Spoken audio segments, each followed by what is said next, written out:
saving and spending money. This podcast is about how people spend money and how people save it. Let's go.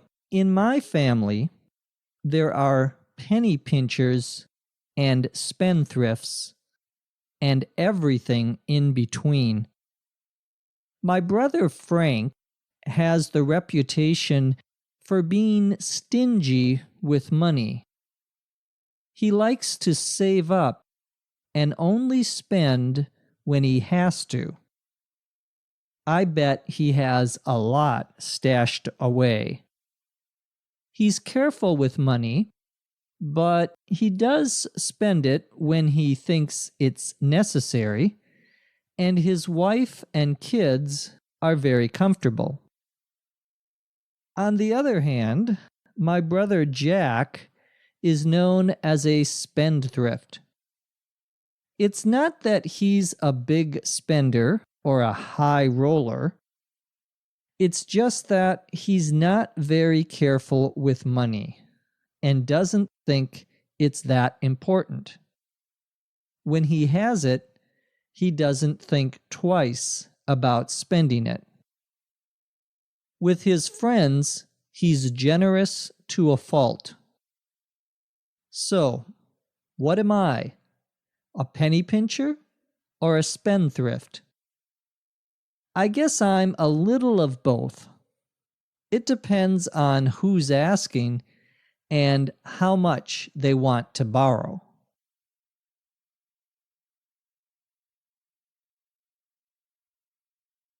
We're talking today about the ways that people spend and save money. Our story begins by me describing my family.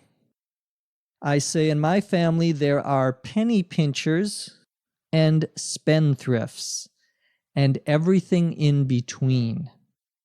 A penny pincher, Penny Pinchers,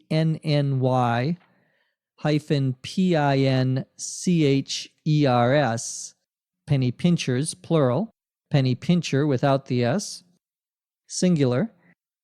A penny pincher is someone who does not spend very much money, who watches every penny. And of course, a penny is, in American money, the smallest amount that you can have, 1 penny. It's also called 1 cent, C-E-N-T.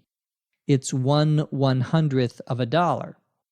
So to be a penny pincher and to pinch, Pincher,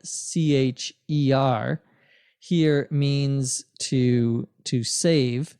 To be a penny pincher means you save every penny that you have. You don't spend very much money. Now, the opposite of a penny pincher would be a spendthrift. And a spendthrift, Spendthrift, all one word, is someone who spends all of their money, who doesn't save their money. They get $1, they spend $1. They don't try to, what we would say, put it aside. To put something aside means to save it for a later time. Now, a spendthrift and a penny pincher are both somewhat negative expressions to describe someone. Most people would not describe themselves as either a spendthrift or a penny pincher, but spendthrift is particularly negative. Some people might say, I'm a penny pincher, but no one would say I'm a spendthrift because it's sort of an insult. It's a negative expression. Well, I said in my family there are penny pinchers and spendthrifts and everything in between, meaning there are people between the two opposites of saving all your money and spending all your money. Everything in between. Now, my brother Frank has the reputation for being stingy with money. Reputation, R-U-P-U-T-A-T-I-O-N, is what someone is known for, what other people say about him or her. So you could have a good reputation or you could have a bad reputation. Depends on what people say about you. I think I have mostly a bad reputation. No, I hope not. Well, my brother Frank has a reputation for being stingy. And to be stingy, S-T-I-N-G-Y, is the same as being a penny pincher, but it's definitely a negative expression. It's not a positive adjective. You say someone is stingy means even if they should spend money, they don't. That is the meaning of the adjective stingy. Well, Frank has the reputation for being stingy. We say stingy with money, but you can just say stingy. He likes to save up and only spend when he has to. The expression to save up, 2 words, that verb means basically the same as to save. It's like a lot of 2-word verbs where you have a preposition like up that comes after the verb. It's more to give emphasis. So I'm going to save to buy a new car. I'm going to save up to buy a new car. They mean basically the same, but the up gives it a little more emphasis. Well, my brother likes to save up and only spend when he has to. And of course, spend, S-P-E-N-D, means when you give someone else your money for something. I say that I bet he has a lot stashed away. I bet, B-E-T, means I'm guessing. Of course, to bet as a verb is something you do when you gamble. I'm going to play poker, or I'm going to Las Vegas and play in the casino. And when I go there, I bet. But here, when someone says, I bet that, or I bet he is a spendthrift, what we mean is that I guess, in my opinion.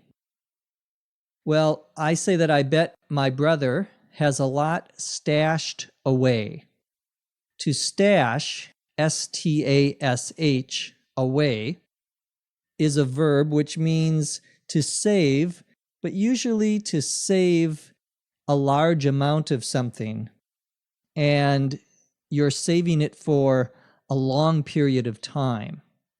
I have some money stashed away means I have money that I'm going to use in the future. The noun stash means that money that you have. So here's my stash means here's my money that I'm saving. I say that my brother is careful with money. And to be careful with money means, of course, that you watch what you spend, that you don't just buy things because you want to and you see it and you like it. I see the new 17-inch Mac PowerBook and I want to go and buy it.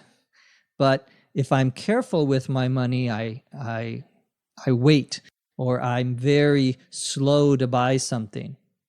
Well, my brother Frank is careful with money, but I say he does spend it when he thinks it's necessary. When he has to, he spends it. And his wife and children are comfortable, meaning they're not without food or a house. They're very comfortable. They have a good life. Now, I have another brother who is not a penny pincher, and I say in the story, on the other hand, my brother Jack is known as a spendthrift. On the other hand is when we are going to give in a story a different example or an opposite example. Usually you hear those 2 expressions together. On the one hand, I don't want to go to the movie. On the other hand, I have a free ticket, so I should go.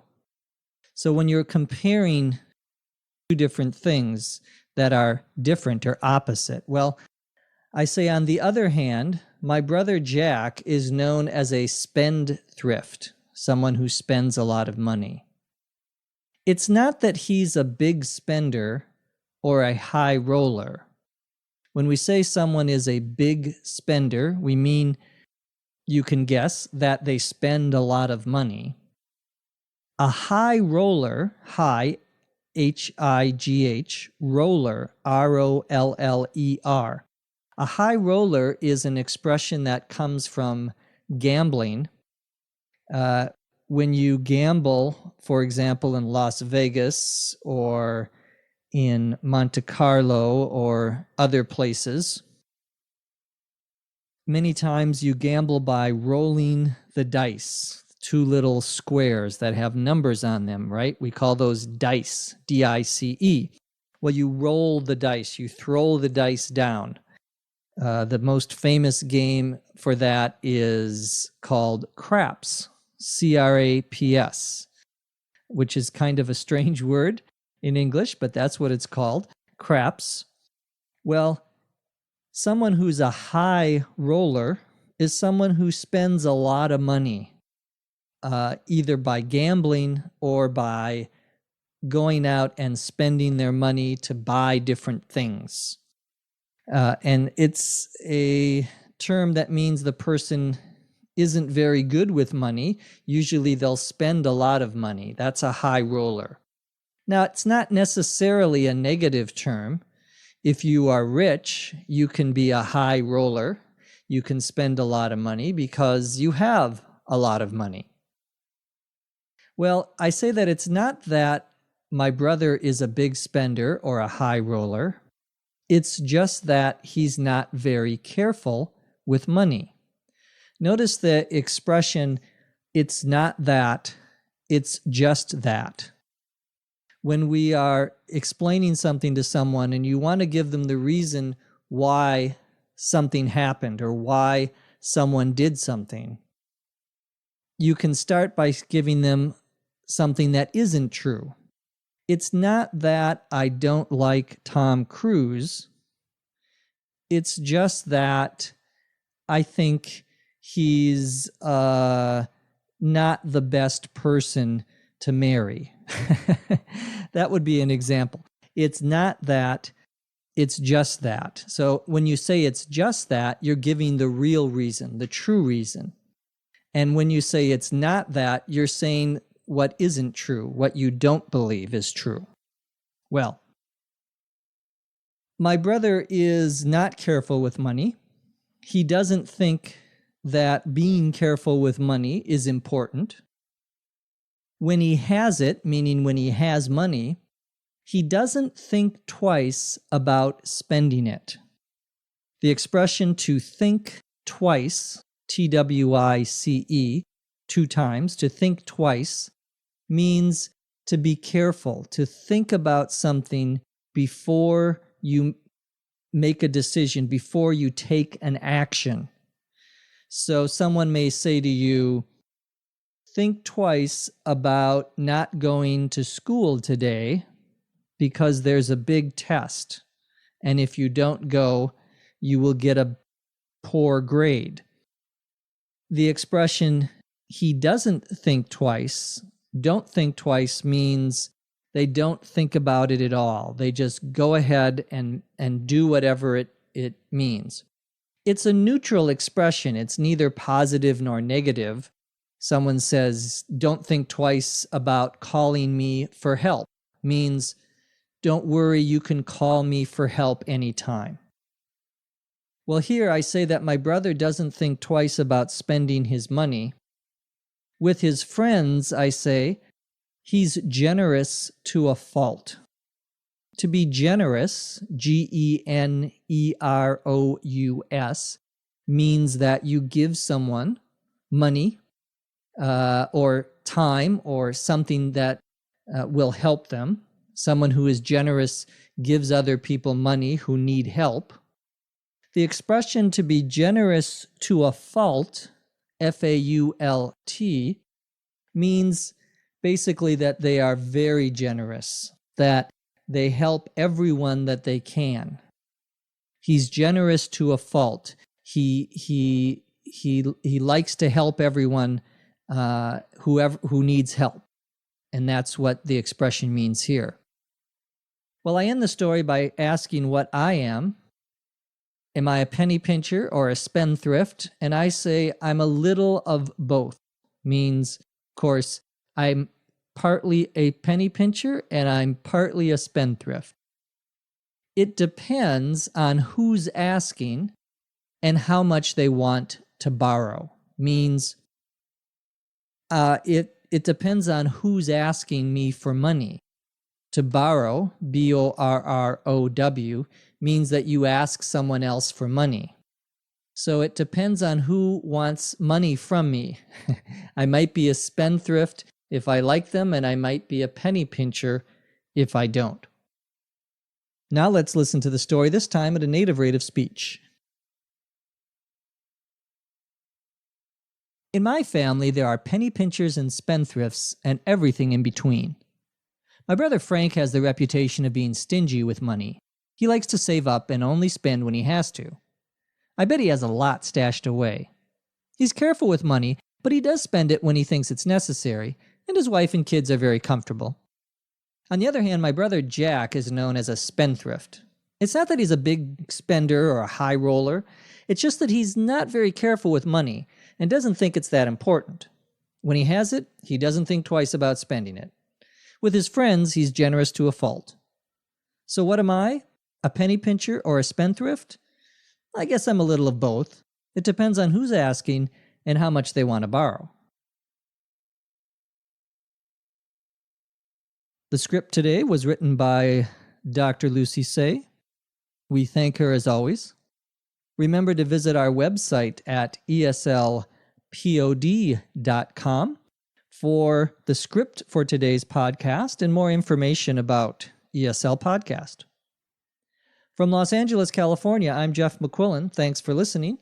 We'll see you next time on ESL Podcast.